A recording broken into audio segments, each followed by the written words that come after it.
Bonjour à toutes et à tous et bienvenue dans cette nouvelle vidéo consacrée à la version japonaise de Final Fantasy Brave Exvius avec, en ce jour, le 12 septembre 2016, un arrivage de contenu avec de nouveaux personnages originaux pour Final Fantasy Brave Exvius ainsi qu'un nouveau type de zone lié à ces personnages.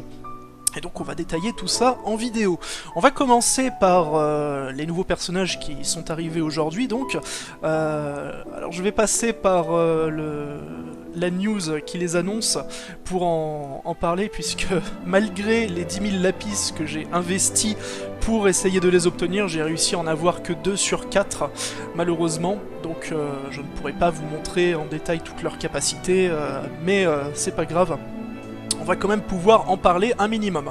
Donc les 4 nouveaux personnages, Foren, Amelia, Illus et Camille, qui sont donc des personnages originaux. On va commencer par Foren, qui est un guerrier à dos de chocobo particulièrement stylé, je trouve, et qui donc commence à 5 étoiles et qui va jusqu'à 6 étoiles. Donc le personnage difficile à obtenir, mais en même temps il le vaut bien, parce qu'il entre directement dans le top 5 des meilleurs attaquants physiques actuellement sur la version japonaise de Brave Exvius, avec une petite spécialisation dans les dégâts élémentaires de vent, un peu de la même manière que Aileen ou Vargas précédemment, qui eux étaient spécialisés dans les attaques de terre et de feu. Là voilà, on a avec ce personnage-là encore un nouveau type d'élément qui exploitait plus ou moins son maximum pour des dégâts physiques. Donc, en premier lieu, sa récompense de confiance à ce cher Foren. Donc, c'est un casque qui donne 28 points d'attaque physique, 60 points de défense physique, et qui immunise également contre les altérations d'état, virus et pétrification. Donc ça devient purement et simplement le meilleur casque du jeu devant le casque de Hayate qui est lui déjà présent dans la version globale et qui était tout de même très intéressant. Voilà, là on a encore mieux. 60% de défense quand même c'est beaucoup. C'est beaucoup pour un équipement comme un casque. Donc les capacités de ce cher Foren, en fait c'est principalement un attaquant physique, donc comme je l'ai dit, mais il a aussi quelques petites capacités de tank, voilà, il est un peu à mi-chemin, même si ça reste avant tout un damage dealer.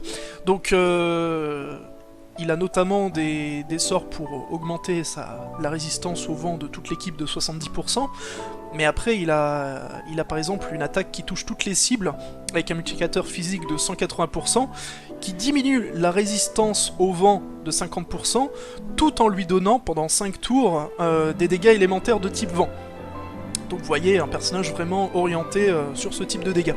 Il a également une capacité de saut, hein, comme un dragoon, et surtout, sa plus grosse attaque, c'est un multiplicateur de dégâts physiques de 200%, tout en ignorant la défense physique de 50%, et en rajoutant en plus, durant 3 tours, la possibilité de nullifier totalement 3 attaques qui lui seront lancées, ce qui est franchement pas mal du tout, parce qu'à côté de ça, il a un pool de points de vie assez élevé, qui est en plus augmenté par le fait que l'une de ses compétences passives permet de nullifier dans 30% des cas toutes les attaques physiques qui lui arrivent dessus.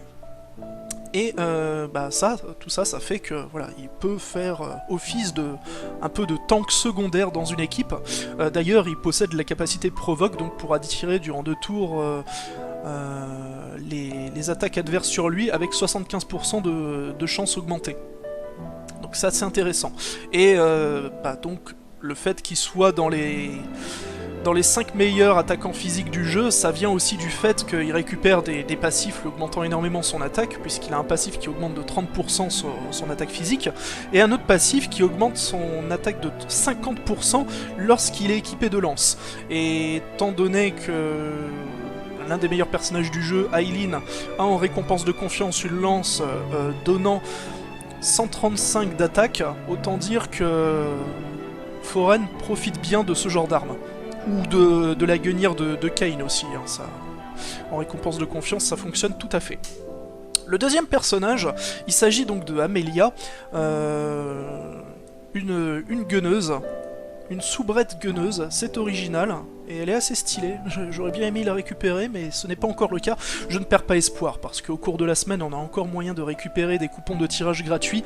Je tenterai à de nombreuses reprises ma chance. Bref. Donc Amelia, c'est un personnage à mi-chemin entre le personnage de support et l'attaquant. Donc elle fait partie du cercle très fermé des personnages qui possèdent la capacité Dual Wield de manière native, donc c'est-à-dire la possibilité de porter une arme dans chaque main, tout comme Lightning et Lunes, c'est donc le troisième personnage à avoir cette capacité. Donc bien entendu, lui faire porter des armes à feu, ça augmentera sa puissance, puisqu'elle a d'ailleurs un passif dédié à ça. Sa défense physique et son attaque physique augmentent de 20% si elle est équipée d'une arme à feu. À côté de ça, donc je disais que c'est un personnage aussi un peu orienté support, puisqu'elle a les sorts Cura et Curaja, donc ça, elle peut soigner si l'occasion se présente. Elle a également un sort qui augmente de 45% l'attaque et la défense physique durant 5 tours sur l'ensemble du groupe. Donc ça aussi c'est assez appréciable. Et à côté de ça, bah, elle a différentes attaques physiques.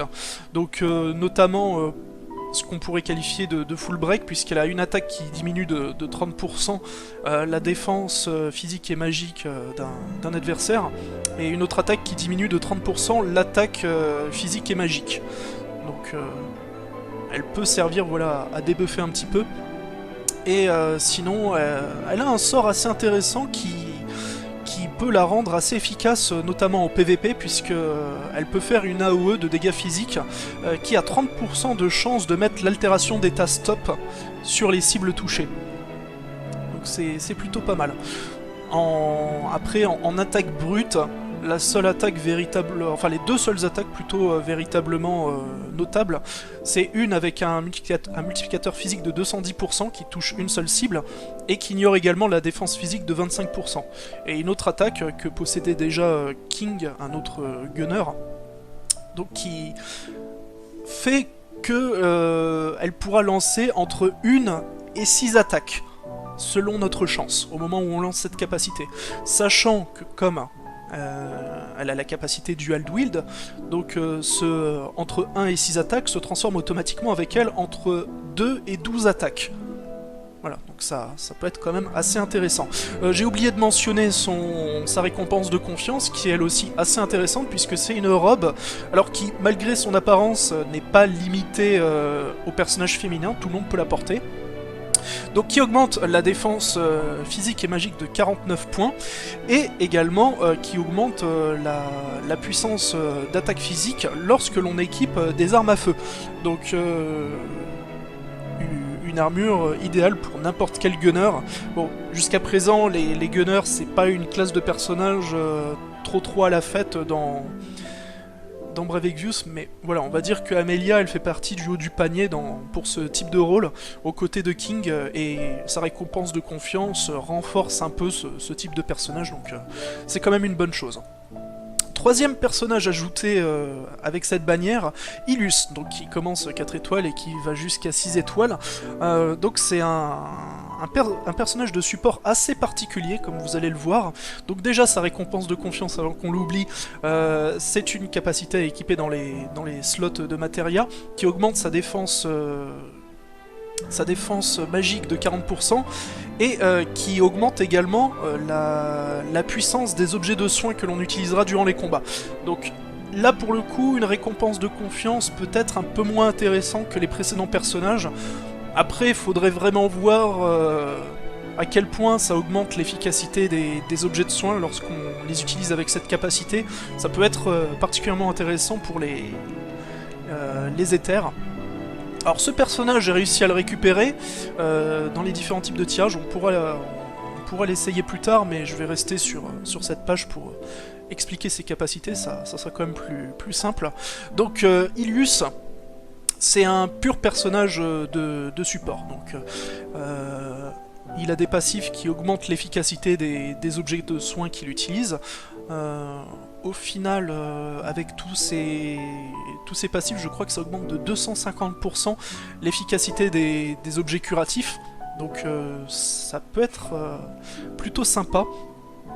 Il a également 2 sorts très intéressants qui immunisent pendant 3 tours au debuff, donc c'est-à-dire les réductions de stats, d'attaque, de défense, etc.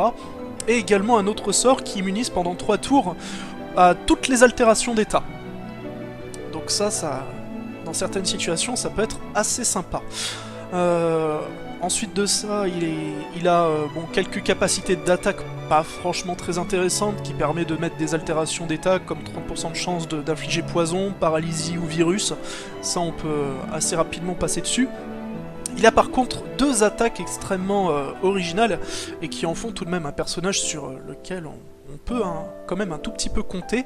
Donc c'est 2 capacités qui fonctionnent un peu de la même manière que la capacité de Tina que j'avais présentée dans une précédente vidéo. Donc c'est-à-dire que c'est une capacité à lancer et qui débloque pour les tours suivants de nouvelles attaques pour le personnage. Donc il y a une première capacité qui, au moment où on la lance, produit un soin sur le personnage et qui ensuite permet d'avoir accès à tout un tas de compétences. Donc notamment une compétence qui redonne 75 MP à l'ensemble du groupe. Ça c'est quand même très efficace. Et ensuite une capacité qui fait un full break sur l'ensemble des cibles adverses, donc c'est-à-dire 30% en moins sur toutes les stats. Et lorsqu'il lance cette capacité, le personnage a aussi une réduction de dommages de 20% durant 2 tours. Donc assez sympathique. Et l'autre attaque, donc, qui fait, lorsqu'il la lance, des dégâts physiques de 180% sur l'ensemble des cibles, ça permet d'avoir accès ensuite à de nouveaux sorts. Donc un premier sort qui augmente de 80% l'attaque physique et magique de tous les membres de l'équipe. Un autre sort qui augmente de 80% la défense physique et magique, encore une fois de toute l'équipe, mais par contre durant un seul tour, pour ces 2 capacités, attention. Ensuite, en dernier, un autre sort qui diminue de 50% la résistance à tous les éléments de l'ensemble des adversaires présents à l'écran. Voilà, donc un premier sort qui offre plein de capacités de régénération, et un deuxième sort qui donne des buffs et des debuffs tout aussi intéressants. Donc je pense que le personnage...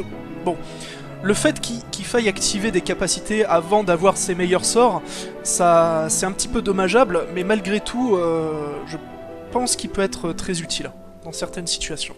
Enfin, le dernier personnage, donc Camille, qui commence à 3 étoiles et qui va jusqu'à 5 étoiles, donc autant dire qu'actuellement sur la version japonaise, c'est un personnage qui ne présente qu'un peu d'intérêt en termes de puissance brute.